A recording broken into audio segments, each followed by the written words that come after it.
Hi, everyone. Thank you for joining us for today's webcast, Expanding Crypto Exposure, Strategies for What Comes Next, sponsored by Hashdex Asset Management. Today's webcast will provide one CFP, one IWI, and one CFA CE credit. If you have questions on credit, please give us a call via the number on the console. We welcome and encourage your questions. You can type your questions in the Q&A box, and we'll do our best to get to as many of your questions as possible. Materials, including today's presentation, have been made available for download from the documents window to the right of your screen. We appreciate your feedback. Please take a moment to take our brief survey that's located at the bottom of the console. We will cover quite a bit of information during today's webcast. If at any point in time you're interested in scheduling a one-on-one meeting with Hashdex Asset Management, please click the confirm button in the meeting request box on your screen. Lastly, in the event you missed any part of today's webcast or simply would like to watch it again, a replay will be made available, and all registrants will receive that information by email. With that, it is my pleasure to introduce our speakers today, Samir Kirbaj, CIO at Hashdex, and Lindsay Nelson, Research Strategy Lead at Nasdaq. I will now turn it over to Samir to get us started. Welcome, Samir. The floor is yours. Thank you, Sarah, and thank you all for joining us today. At Hashdex, our mission is to bring crypto as an investable asset class to professional investors worldwide. Today, we're going to talk about where crypto exposure begins, and most importantly, where it should go next. Most portfolios with crypto exposure start with Bitcoin, but crypto has grown into a much broader ecosystem. And for advisors, the key question is, how do you capture that growth responsibly in a way that is transparent, diversified, and compliant?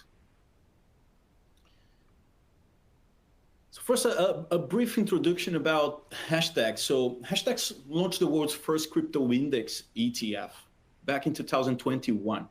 Today, we manage the largest multi-asset crypto ETF globally with over 300,000 investors, more than $1.4 billion in assets under management, 20 products across 8 countries. And we're proud to be one of the pioneers in crypto asset managers. All of this has been supported by our partnership with Nasdaq, where together we've co-developed the Nasdaq Crypto Index, the benchmark powering our flagship products worldwide and our flagship product in the US, the NCIQ. Behind these products is a global team of more than 70 professionals across the US, Europe, and Latam. Our people bring expertise from large traditional asset managers and financial institutions, as well as financial technology and tech companies. This blend of crypto native insight and institutional discipline is what allows us to serve advisors with the standards that you expect: compliance, governance, and risk management at the core. We offer a full shelf of solutions: single asset products like Bitcoin and Ethereum, index-based strategies like the Nasdaq Crypto Index, thematic baskets like decentralized finance, smart contract platforms, digital culture, and even systematic strategies like trend following and arbitrage. But the unifying theme is that we are 100% focused on digital assets. And from day one, we've been laser focused on risk management and compliance. Every product is built with a network of custodians, auditors, fiduciary administrators, and we work closely with the regulators in every jurisdiction we operate. For advisors, that means that you can access crypto exposure without compromising on the standards that you require and that you are already used to. So then, what is the investment case for crypto? Why crypto and why now? We see major drivers for the investment case for crypto. And we can see the first one is the growth potential. We've seen estimates that crypto could reach 1 billion users by 2030. It's certainly a technology that has been growing exponentially in the last few years. And looking at the regulatory environment and the outlook for the innovation that we see in this industry in the US, we can certainly expect that this industry will keep growing exponentially in the coming years. And at the backbone of this, there's the scarcity of the supply. So assets like Bitcoin are uniquely capped in their supply. So if the demand keeps going up, like it has been growing up in the last few years, and the supply is limited and capped, this has a direct impact on prices. And this is why we've been seeing prices growing so much in the last 10 years or so. it has some very interesting macroeconomic and even geopolitical features. So Bitcoin specifically has been increasingly viewed as an interesting store of value, a hedge against the government debt and monetary debasement. You see neutral and open platforms like smart contract platforms such as Ethereum being like a platform that can be neutral for all governments to interoperate and all financial institutions to operate. So it has some characteristics that fits very well in the current macro and geopolitical environment.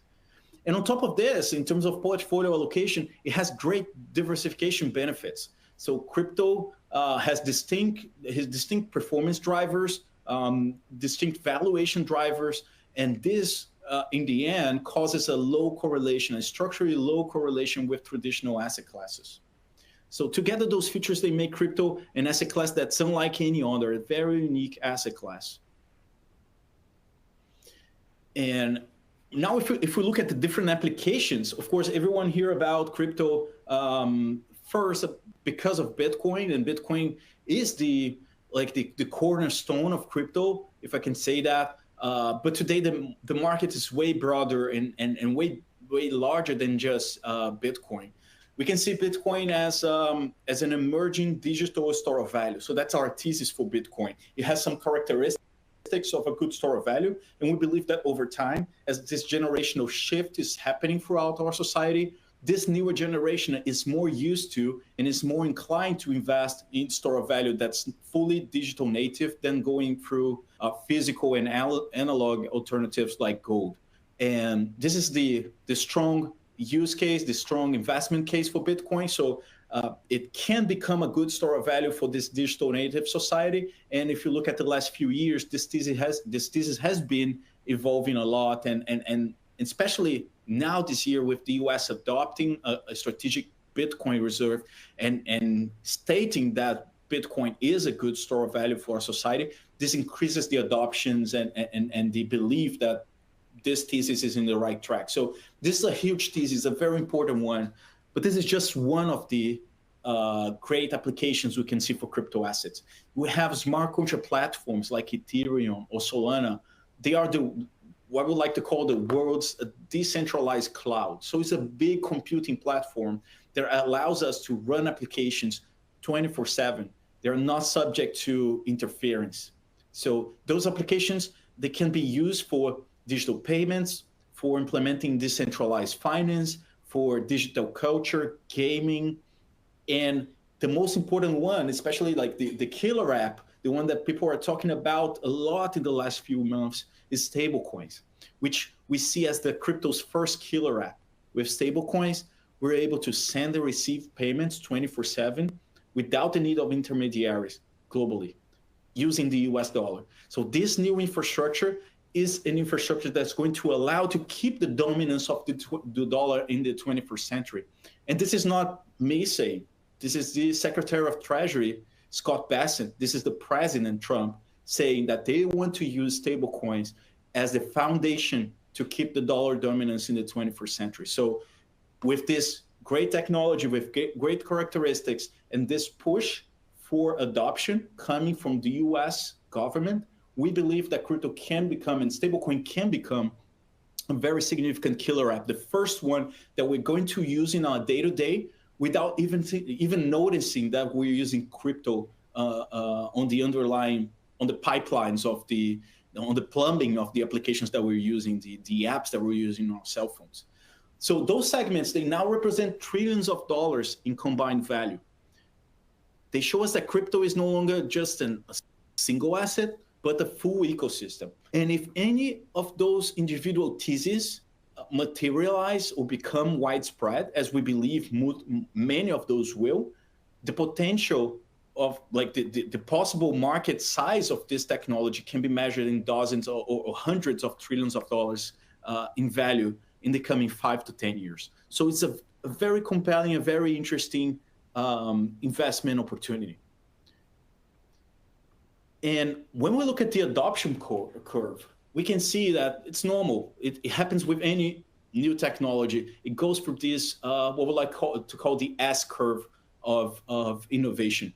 The adoption, we can clearly see that we're still in the very early innings of adoption.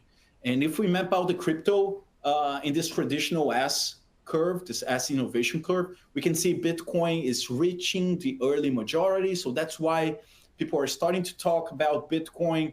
Traditional investors, traditional banks, pension funds, institutional investors are starting to adopt and talk about a Bitcoin allocation or a Bitcoin strategy. But those other theses, so decentralized finance, AI protocols, stablecoins, they are still at the early adopter stage. So this is the stage for tech enthusiasts, for fintechs, for emerging markets, and also for investors that are looking for the future. So investors that are investing in the future, they're investing looking ahead and not just looking at the rearview mirror. So this means that the long-term runway for adoption is huge. And for advisors, the opportunity is positioning their clients ahead of this adoption curve. So this is the big investment opportunity on crypto. And their history reinforces this. So over the last 15 years, and in this slide here, we can see every column is a year since 2010. And we can see all the major asset classes represented by those boxes. And on yellow, we see the Bitcoin price appreciation on that specific year. And you can see that Bitcoin has been outperforming all the other major asset classes in 12 of those last 15 years. And also, it comes with volatility, right? We can see that also Bitcoin is either the best performing asset or the worst performing asset every year. As you can see with this gold square, either being the first line on the column or the last line on the column. So this volatility is also a very important characteristic. It's a very important component. It's part of the phase that we are in this industry, the early stage that we are in this industry. But if we look at the long-term track record, this is actually unmatched. So what happens when we add crypto to a traditional portfolio? So what we normally see, and this is very important, like the difference between the medicine and the poison is the dosage. So if you invest too much in crypto, that volatility can keep you up at night. But if you do a very proper and sizable allocation to your investors' objective and investment goals, we can see that adding between 1% and 5% to a diversified portfolio improves the risk-adjusted returns on the portfolio on the long run. We can see the Sharpe ratio rises, the annualized returns would increase, and the volatility ticks up, but very modestly. The takeaway here is simple. You don't need to have a huge allocation. Even a small, thoughtful exposure can move the needle. And most importantly, how you achieve this allocation can also make a big difference, especially if we're talking about a long-term investment strategy. And another benefit of this, or the reason why crypto has such a very powerful diversification benefit, this power of even a small allocation causing a very significant impact on the Sharpe ratio of the portfolio, on the risk-adjusted return of the portfolio. This is caused by the diversification. So since 2022, crypto has maintained a low correlation overall with equities, bonds, and gold. That makes it behave like other alternative assets, except that it has a higher growth potential. So that's why advisors are increasingly looking at crypto, not just as a speculation, but as a strategic diversified, as a strategic part of a diversified portfolio. And this brings us to indexing. The Nasdaq Crypto US Index, or the NCIUS, is a transparent, rules-based benchmark. To be included, the assets must meet strict eligibility, custody, and other market requirements that Lindsay is going to talk about in a few minutes. And as of today, the NCIUS holds a mix of the assets that are approved by the US regulators to be listed on a derivatives exchange or in a spot exchange. But here's the key. As the regulations evolve, the methodology allows for the additions of more assets over time. So this means that this index can evolve as the market evolves. So as the market evolves and new assets come to market and satisfy those very stringent eligibility criteria, they can be included in the index automatically. So this is a passive, long-term alternative for a strategic asset allocation in a portfolio. And the NCIQ is our US listed ETF that tracks the Nasdaq Crypto US Index. It invests directly in Bitcoin and Ethereum, giving investor exposure to both of those assets in a single vehicle. And the interesting thing about this product is that it's a rules-based passive investment that tracks this benchmark that runs on top of Nasdaq's benchmark expertise. It's diversified, so giving exposure to assets with distinct performance drivers, distinct investment thesis, and most importantly, it's designed to evolve as the market evolves. So as the regulators allows crypto ETPs to have more assets into their portfolios, the Nasdaq Crypto Index is going to rebalance automatically, and the NCIQ is going to follow this. So it's a passive way to get a long-term exposure to the space, evolving as the market evolves. So the NCIQ launched in February 2025. It has close to $150 million in assets under management and has the management fee of 25 basis points through the end of this year. And to close, let's just recap. So we're talking about Bitcoin as the starting point. But the big opportunity is much bigger than just Bitcoin when we look at crypto allocation. Diversification within crypto matters a lot. And indexing is the most disciplined way to capture this, especially for long-term investors. And with the NCIQ, advisors now have a single ETF that offers institutional-grade access to this asset class. With that, I'll hand over to Lindsay from Nasdaq, who will take you like deeper into the methodology behind the Nasdaq Crypto Index. Lindsay. Thank you so much, Samir. Hello, everyone. I'm Lindsay Nelson, Research Strategy Lead at Nasdaq. I'm delighted to be with you today and provide some more information on the crypto indexes at Nasdaq. So let's start with a high-level look at Nasdaq's landscape of crypto indexes. So Nasdaq launched the Nasdaq Crypto Index, or NCI, in February of 2021, on the top left there, as its first digital asset index offering. The NCI is Nasdaq's flagship crypto index, and it's designed to be dynamic, broadly representative of the market, and evolve along with international regulation and standards. It uses a rules-based criteria to filter asset eligibility, and I'll dig deeper into that momentarily here. The Nasdaq Crypto US Index, or NCI US, which is right below it there, shares much of the same overall design as the NCI, except that the eligibility criteria enables it to evolve along with US regulation and standards. So much like the NCI, this index does consider a broad universe of digital assets and then filters that down based on multiple criteria. So it is designed to include all assets that meet that US-based eligibility criteria. And additionally, Nasdaq has 7 single asset indexes, which you can see here. And just so you're aware, on the Nasdaq website, you can find dedicated pages for all of those indexes we just saw, along with the methodology. We do have a single methodology document that covers all of our crypto indexes and provides a ton of great information. So this presentation is really going to focus on our flagship Nasdaq Crypto Index, or NCI. And as I mentioned, the NCI was launched in 2021. It tracks the performance of a diverse basket of USD traded digital assets. And to get there and to make sure that the index remains neutral and passive, it's developed predetermined criteria for asset eligibility, which considers things like liquidity, market capitalization, and exchange and custody standards.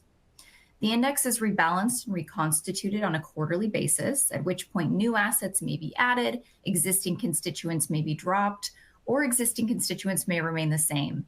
The really important thing to note about this index is that it expands or contracts based entirely on how assets are filtered through that eligibility criteria. The index is free float market capitalization weighted, and it's governed by the Index Management Committee, which is responsible for implementation, administration, and oversight of the index. There were 3 important design principles that went into creating the NCI. The first was to make it a representative benchmark for investment into the asset class. It was also designed to be investable by having criteria for both digital assets and for the core exchanges and custodians that are involved in the index.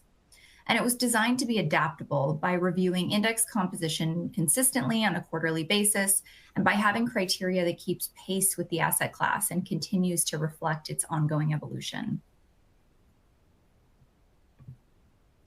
So here we can see the NCI constituents as of the most recent reconstitution and rebalance, which took place on June 2nd, 2025. And these weights reflect the final day of June. So the index is weighted by free float market capitalizations, as I mentioned. And you can see here that Bitcoin is the most heavily weighted constituent, Ether's behind it, and then we have 7 assets accounting for the rest.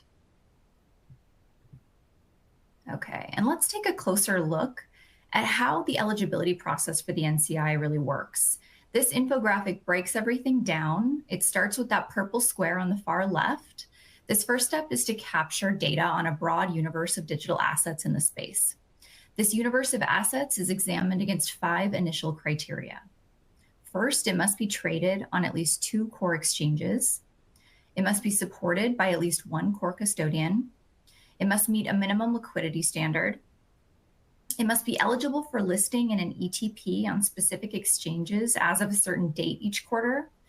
And note that for this NCI rule, the NCI considers European exchanges for this rule, while for the other index that I mentioned earlier, the Nasdaq Crypto US Index or NCI US, this particular rule is replaced with US specific criteria. So the 2 indexes are different in that regard on this specific rule. And lastly, it must have free floating pricing, meaning that an asset can't be pegged to the value of any other asset. At this point, if an asset has made it through all 5 of those criteria in the blue boxes, it's considered eligible. And from there, it must meet an additional criteria around market capitalization. This results in the final constituents. And I will note that the Index Management Committee governs the indexes, and they do reserve the right to further exclude assets based on certain risk factors. They're detailed in the methodology, such as reputation, fraud, manipulation, securities concerns, or those that do not offer utility or sufficient innovation, such as means. Okay, now that you've seen the eligibility workflow at a high level, I'll walk you through each of these steps in more detail, starting with the requirement that a digital asset be traded on at least 2 core exchanges. The purpose of this rule is to ensure that assets have been onboarded by a critical mass of institutional ready infrastructure. But let's back up for a moment and just define what a core exchange is. So these are crypto exchanges that have been approved by Nasdaq to contribute data, and that data is used by the index. In order for an exchange to participate and be designated as a core exchange, it must meet criteria outlined by Nasdaq around proper licensing, practices, procedures, and infrastructure. And it must be recertified on an annual basis. So at a high level, the core exchange criteria addresses AML controls, forking controls, having a reliable API for trading data, being licensed by a public independent governing body, having proper trade surveillance and IT infrastructure in place, demonstrating capacity management, cooperating with regulators, and having a minimum market representation for trading volume. And you can find a full criteria for core exchanges in a guidelines document that the methodology references. And there are currently 6 core exchanges, which are listed there on the right. So at any index reconstitution, only digital assets that are publicly supported by at least 1 core custodian for the entire period since the previous reconstitution and offer high-level security and legal guarantees to avoid theft or misappropriation of assets are considered for inclusion in the index. So in order for a custodian to be designated as a core custodian for the crypto indexes, it must meet its own set of criteria, which includes the following at a high level. So the custodian must provide custody accounts where holders are the legal beneficiaries of the assets held in the account, must generate account segregated private keys for digital assets, utilize technology for properly storing private keys, offer redemption processes for digital assets, have appropriate forking and risk management policies in place, and a documented disaster recovery program in the event of a system failure. They must be licensed as a custodian by a reputable and independent governing body, provide third-party audit reports, and have proper insurance policies in place. And again, there are also 6 core custodians there on the right.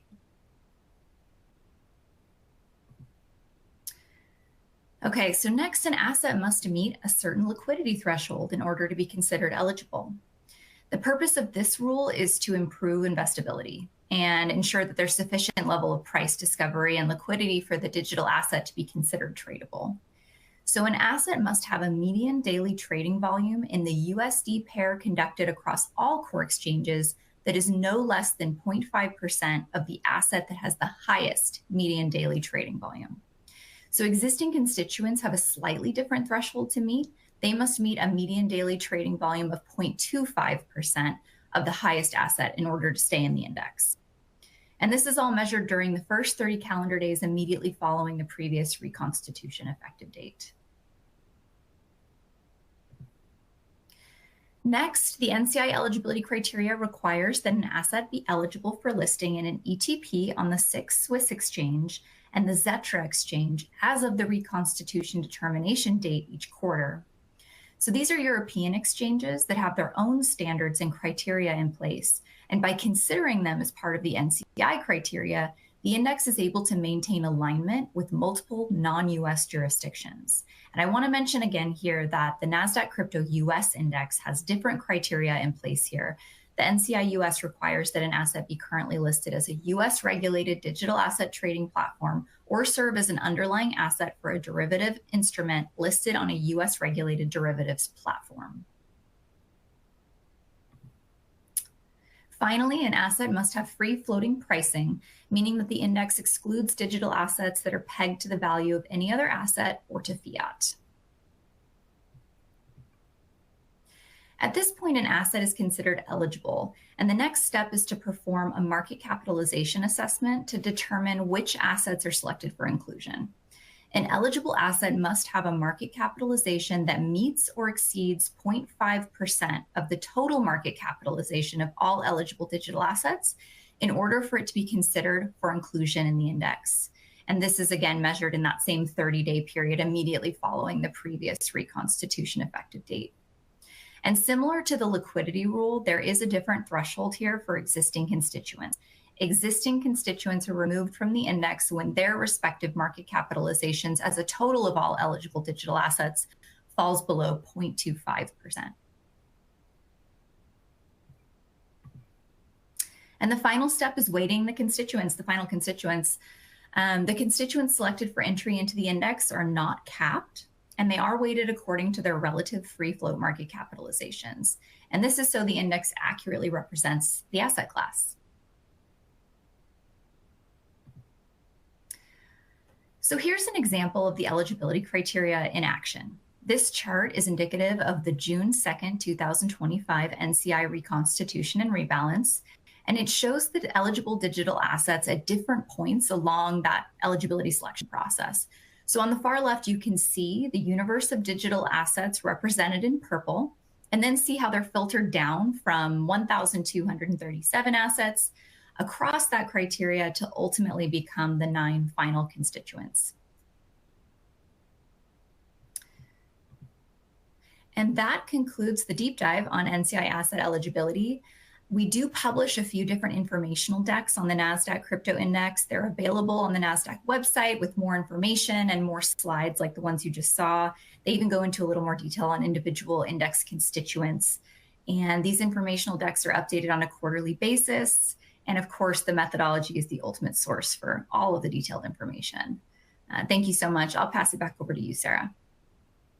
Great, thanks, Lindsay. All right, so we are going to move into our Q&A section. Before we do that, I do have some reminders. The material can be found in the documents window to the right of your screen, so be sure and check those out. And we appreciate your feedback, so please take a moment to fill out our brief survey that's located at the bottom of your screen. And our speaker will be taking advisor questions, so please type your question in the box under the slides window, and we'll get to as many of your questions as possible.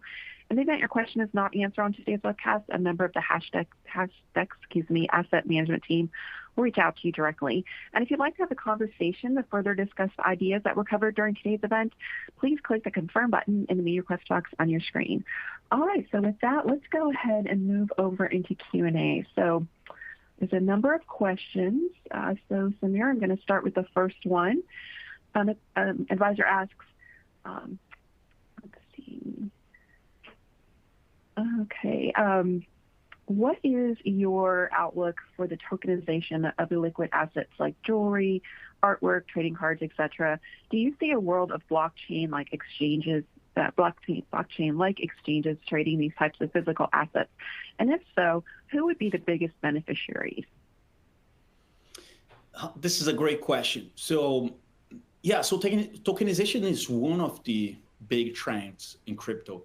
So just to level set, tokenization is the act of making the register of the ownership of a particular asset on chain. So you do it on a blockchain instead of doing it on paper outside of like a register system or a ledger, like a blockchain ledger. So you use a manual or paper ledger instead of using a blockchain.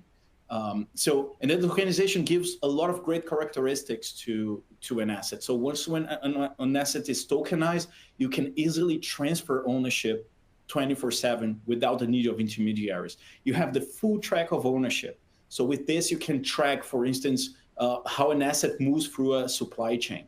So there's a lot of benefits to tokenization. And one of the big cases for tokenization is using this for unique goods and collectibles, like arts and jewelry. We can use this for real estate and a lot of different things. So we certainly see that tokenization is a great trend ahead. I believe personally that tokenization, the first big use case of tokenization is stablecoins. So if we don't have our wealth, our cash tokenized on chain, then it's very hard to access tokenized assets. So if you think about it right now, the opportunities to invest or to own tokenized assets as of today, they're very, very restricted to crypto native investors. So those are normally like the younger generation that they're already used to buying and selling assets on chain using a smart contract wallet and those types of things. This is not accessible to the general public.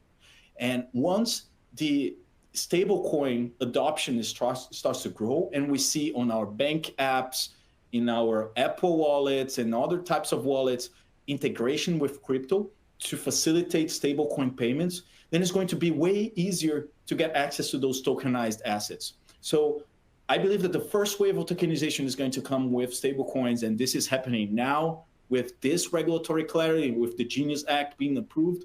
We expect in the coming year or so, 1 or 2 years, that all the big financial institutions and all the big tech companies will start to experiment and try to drive adoption of stablecoins. This is going to be a very significant tailwind for crypto, and this is going to also allow for the adoption of tokenized assets in a broader form. So it's very soon, it's too very early to call the winners who's going to benefit from this, but I think the whole society will benefit from having this type of liquidity. All right, great. Okay, next question. What is your opinion on the consumer sentiment's influence on Bitcoin? For example, when FTX news came out, then Bitcoin nosedived based on that event. If a different entity creates a more stable coin than Bitcoin, like the US, then that might be another factor. Yeah, this is a great question. So yes, the crypto markets are still relatively young and highly sentiment driven.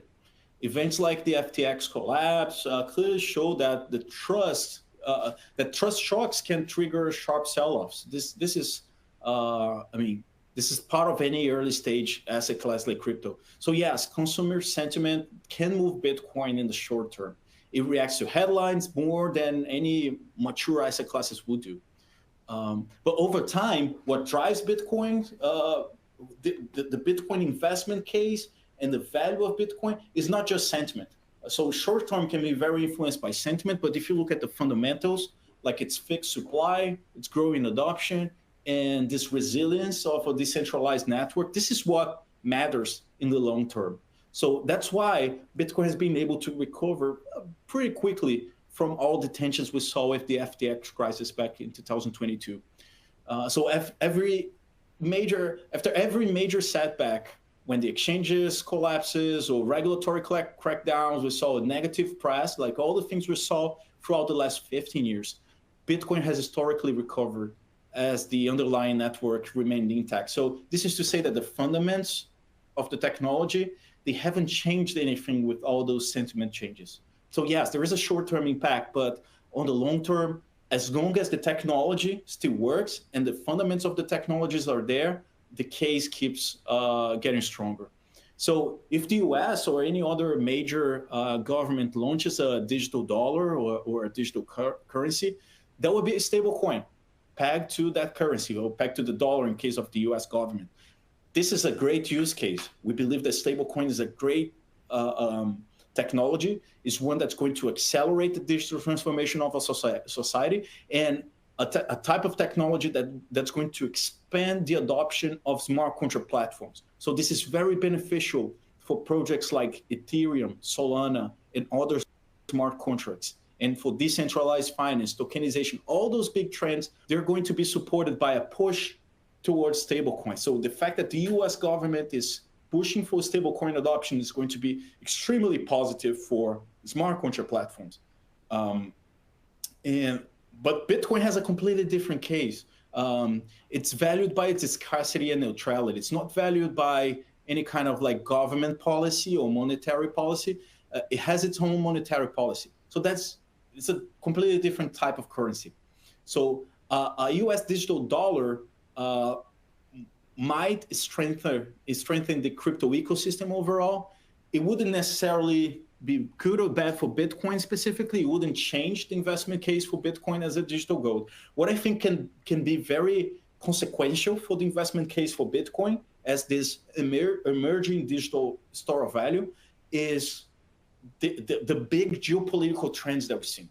So the trajectory of the US debt, the outlook that we see that the US will keep monetizing its debt.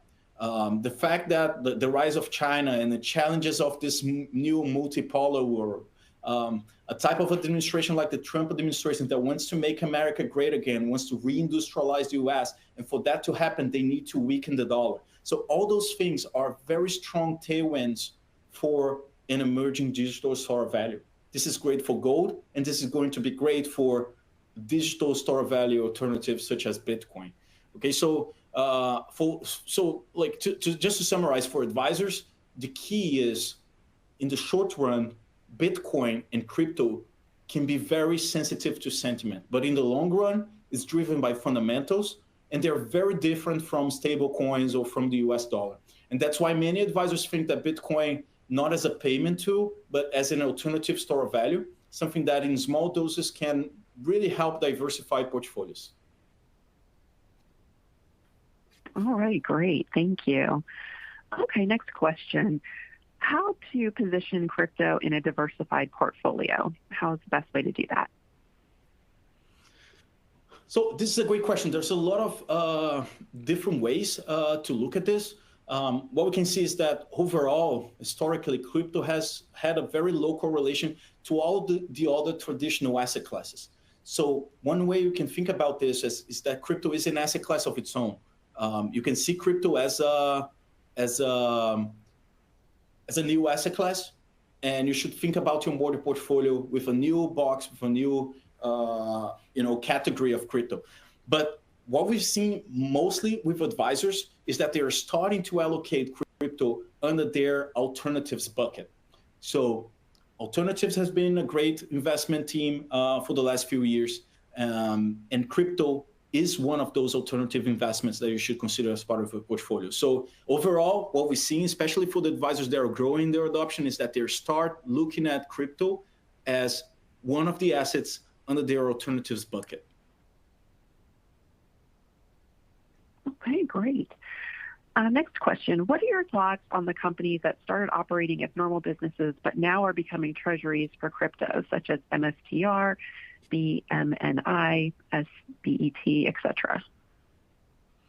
This is also a great question. So what we've been seeing, like this trend started in 2021 with MicroStrategy starting to invest part of their reserves into Bitcoin as a diversified, and also as a way to protect them against the dollar devaluation. Over time, as specifically the CEO of that company started to get more excited about crypto and more worried about the outlook of the US dollar, he started to just invest 100% of his treasury into Bitcoin. And the way I think about this is that if Bitcoin becomes a good store of value for our society, and this is our investment thesis, we don't think, and this is very important, that I even saw there were some questions related to this. I don't think personally that right now Bitcoin is a good store of value, is a good hedge against inflation. Bitcoin has a very strong investment thesis as an emerging digital store of value. So it has great characteristics of a store of value, but we're still in the early cycle. So the big case for Bitcoin is not hedge, is growth.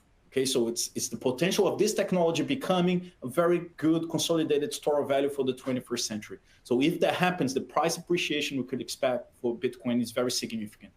And what Michael Saylor, the CEO of this company specifically, saw is that if Bitcoin is a good store of value and is going to become the standard store of value for our society in 10 years from now, he might as well start accumulating right now and start making the hurdle rate, the opportunity cost of his company being Bitcoin. So instead of looking at the opportunity cost as investing in US dollar in fixed income or money market funds, the opportunity cost now is Bitcoin for that company. So for those companies that are adopting Bitcoin as a treasury reserve strategy, their view is that Bitcoin is a store of value for our society, and their investment hurdle should be Bitcoin.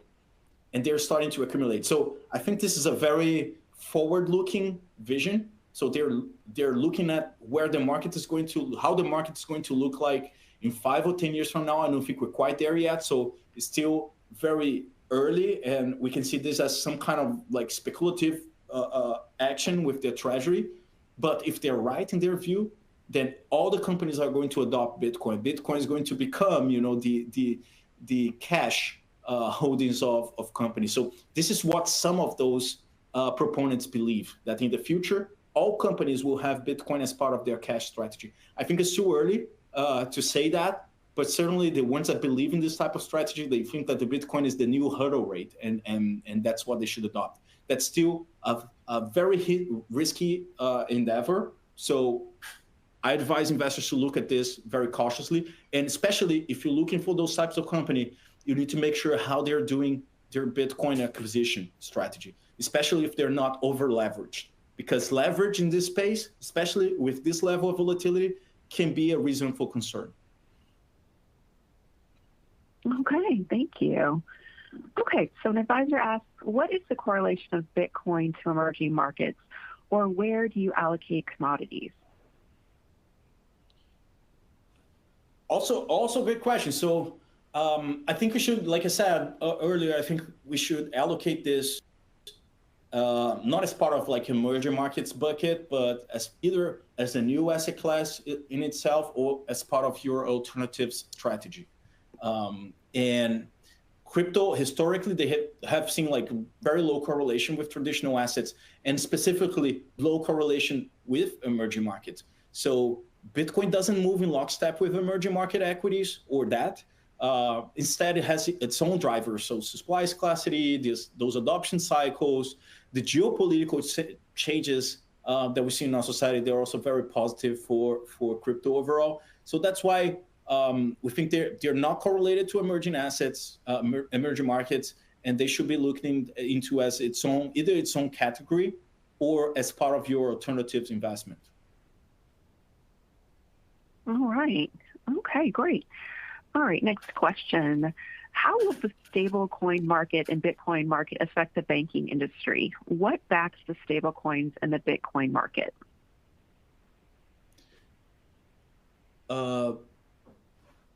So this is a great question. We're seeing now, especially this year, now that like so if you think about it, since 2018, crypto has been facing a very strong regulatory crackdown, especially in the US, right? And now with this new administration, there is a big push to give regulatory clarity.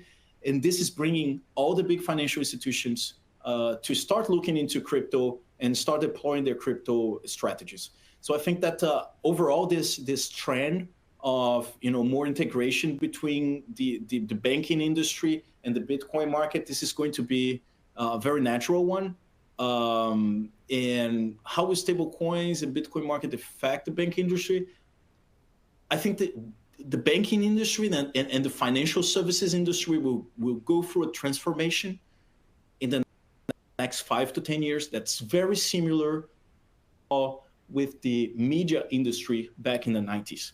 Okay, so for those that adapt and evolve, they're going to be great, and they're going to thrive into this new environment, and they're going to create huge companies and huge businesses on top of crypto. But for the financial institutions or the banking institutions that keep in the past, that don't evolve, that fail to adopt stable coins, that fail to adopt the crypto rails or tokenization, they're probably going to be left behind, just like printed newspapers or magazines like we used to have back in the 90s. They don't exist anymore. It's all digital. So I believe that in 10 years, when we're talking in 10 years from now, most of the financial services that we use are going to be digitized, are going to be on-chain, and the financial services, the financial institutions that adopt this, that embrace this, they're going to do really, really well. The ones that dismiss this technology, they're probably going to be left behind. All right. Okay, thank you. So what cryptos are in the Nasdaq Index?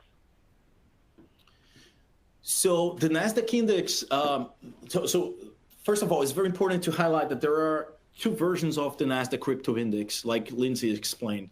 We have the Nasdaq Crypto Index, the flagship product that has been running outside of the US for a lot of years now. And this index has 8 assets. Okay, so it's Bitcoin, Ether, Solana, XRP, Cardano, Chainlink, and others. Okay, so it's market cap weighted, so it's heavily weighted towards Bitcoin, Ether, XRP, and Solana, because those are the largest assets in market capitalization. And the NCI US, which is the version of the NCI that's adapted to the US market, right now has 6 assets.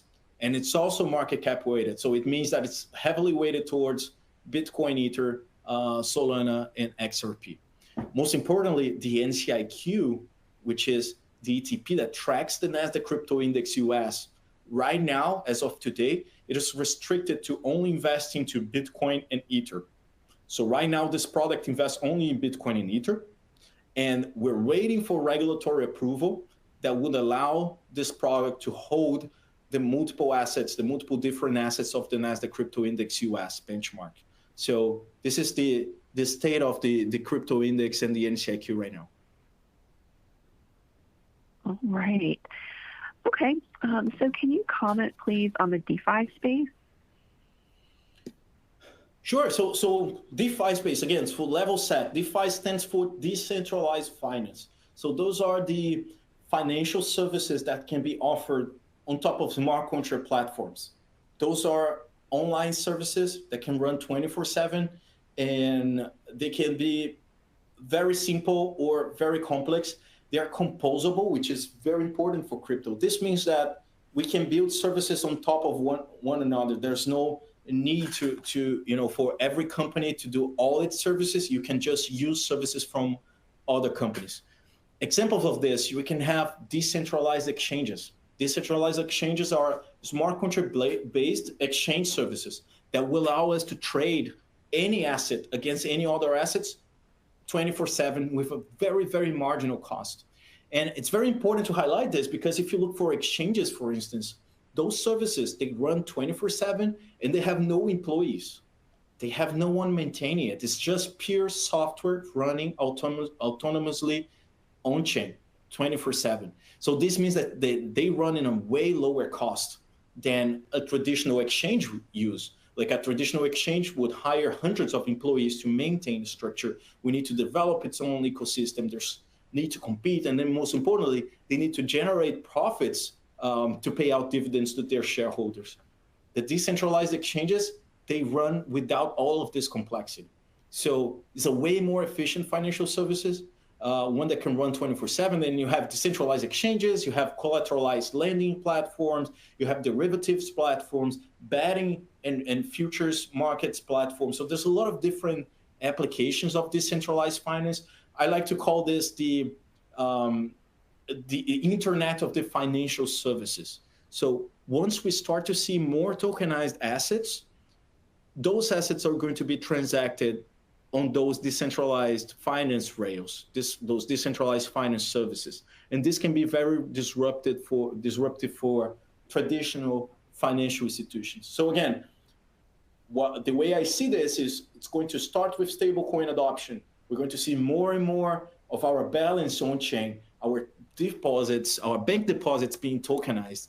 And once our bank deposits are tokenized, the next natural demand that we're going to look for in our society is going to be fixed income, money market funds, that instrument. And then we're going to look for equities. And all those instruments, once you have stable coins, once your balance is on stable coins, they're going to be way easier to access using tokenized assets and using decentralized finance rails. So that's when I think that we're going to see huge adoption of DeFi. Right now, most of the adoption of DeFi is confined to crypto native users. There are, basically running very small hedge funds. They are looking for different arbitrage opportunities to generate income on DeFi. In other words, they're testing out the pipes. So they are testing this infrastructure using, very early stage assets, using some tokenized assets, using meme coins a lot of times. So they're testing out this infrastructure. So once we have real money with stable coins and we have real assets with tokenized assets, tokenized funds, then DeFi is going to serve a very significant purpose to our society. So yeah, we're very optimistic about decentralized finance. I think this is one of the cornerstones of our investment thesis in crypto is you have Bitcoin as this emerging store of value. Then you have smart contract platforms as this new cloud computing platform that will allow us to tokenize assets, tokenize cash, tokenize financial instruments. And those instruments, once tokenized, we're going to transact this using decentralized finance rails. So it's definitely a very interesting space. Personally, for me, is the space that attracted me to crypto 10 years ago. And it's still like a space that I'm very excited about. All right, great. Okay, why invest in NCIQ instead of GDLC, which is already established? Oh, so this is a great question. There are a lot of different options if you're looking for investing crypto, and especially right now if you're looking for crypto ETPs. Okay, some products they are closed-end trust, like this one mentioned. It's in the process of becoming an ETF, like the NCIQ. So once it becomes an ETF, then they can be compared on a apples to apples based, and there's a lot of different aspects. So in general, what I would say is that for investors to look at both the total cost of ownership, so look at the total expense ratio, different income strategies that are generating within the fund, the cost of trading or of trading those positions, so buying and selling those positions. This is a very important one. The second factor is what this ETP is investing in. And this is very important, especially for advisors. They're looking for long-term asset allocation. There are more than 90 crypto ETPs that are expected to be approved in the coming months. From different assets, from active strategies, single assets such as XRP or Solana or Trump coin, Dogecoin, like there's a lot of different crypto assets and they're going to have their own single asset names, a lot of different basket strategies. Some strategies are going to be self-indexing. Some strategies are going to be, using a large player provider. And what I can see about the NCIQ and the Nasdaq Crypto Index is that we are working along with Nasdaq to make this a benchmark for the space, a benchmark that you can use in your model portfolios, that you can use for long-term asset allocation. You can trust on the long-term experience that Nasdaq has on benchmarking and on innovation, the big track record that they have on the Nasdaq 100. They bring all this expertise into the Nasdaq Crypto Index. And Hashdex, being a crypto-focused asset manager, doing this for more than 7 years, we also bring the best practices in terms of asset management and how to manage crypto assets in regulated wrappers. So we've got this combination of this Nasdaq expertise in benchmarking for this industry, Hashdex expertise and track record in crypto asset management, and you get a broad exposure to the space in a very efficient wrapper. So those are normally like how I would recommend advisors to look at the different, not only for this product specifically, but the broad range of products that are available for crypto right now, and they are going to be available in the coming months. It's certainly going to be a very diverse set of strategies, and I would recommend investors look at total cost of ownership, look at the investment strategy of the portfolio, who's behind the benchmark, who's designing this benchmark, and how long of a track record that benchmark has, and most importantly, what is the ecosystem around that benchmark to support this long-term strategy. And then look at the asset manager that's running this. What is the track record and expertise that the asset manager has in the space? All right, great. Okay, have you or could you discuss how you would weigh different crypto sectors in the future with index or mutual funds, L1, L2, RWA, et cetera? Okay, so all those different categories that you mentioned, they're different, sectors of the crypto industry. And as a large cap benchmark index like the Nasdaq Crypto Index, the assets that satisfy those very stringent eligibility rules, they're going to become eligible to this fund. So as of now, the Nasdaq Crypto Index has a combination of Bitcoin as an origin store of value, some smart contract platforms.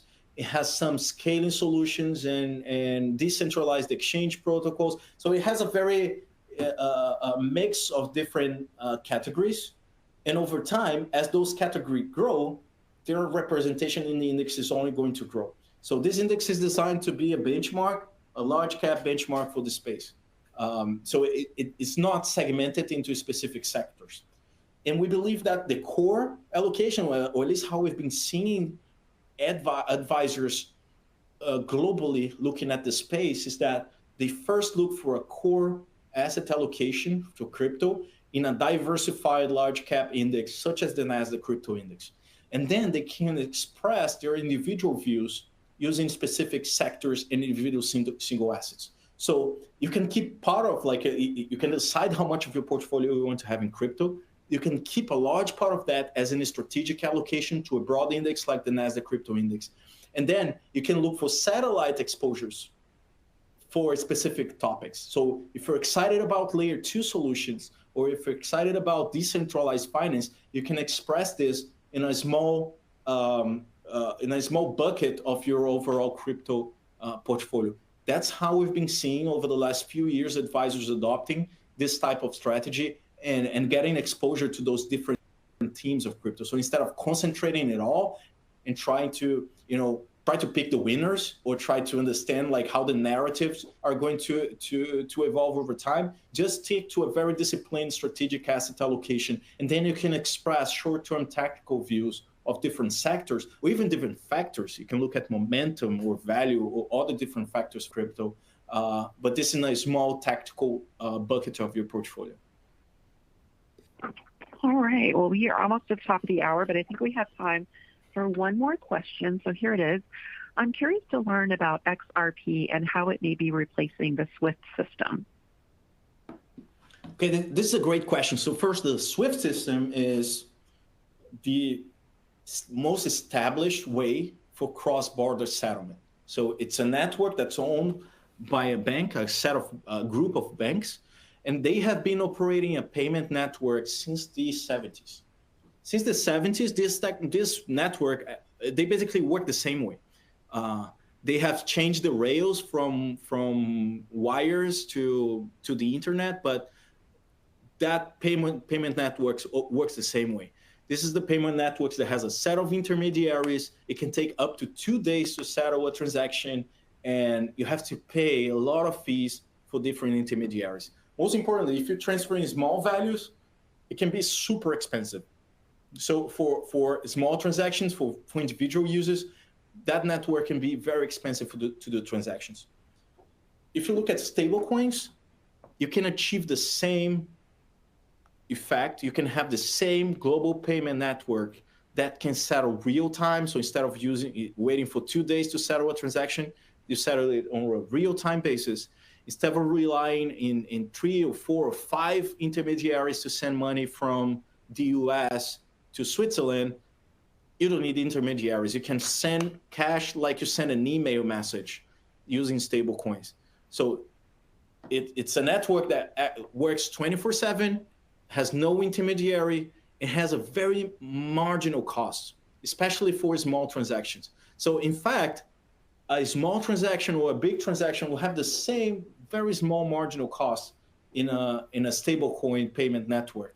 So this is a very disruptive technology. Up until now, we've only seen big adoption of stablecoins in emerging markets because those are the markets that have a harder time to access the US dollar. But we haven't seen much adoption of stablecoins in mature economies, and especially in the US. And this is because of lack of regulatory clarity. Now, with this Genius Act and with a regulatory clarity around stablecoins, we expect that the large financial institutions in the US, the big tech companies, will start to embrace this and will start to offer stablecoin rails for cross-border settlement. And this can be very disruptive for the SWIFT networks. XRP is one of those payment networks, one of those stablecoins payment networks. So XRP offers remittance and cross-border settlement payment service that can be an alternative to SWIFT, using stablecoins as part of their core value proposition. So XRP is one of the networks that can benefit from this big trend of tokenization. Other networks like Ethereum or Solana or Tron, it's a lot of different networks that can benefit from this trend. So that's why we don't think advisors should be trying to pick the winners in this race.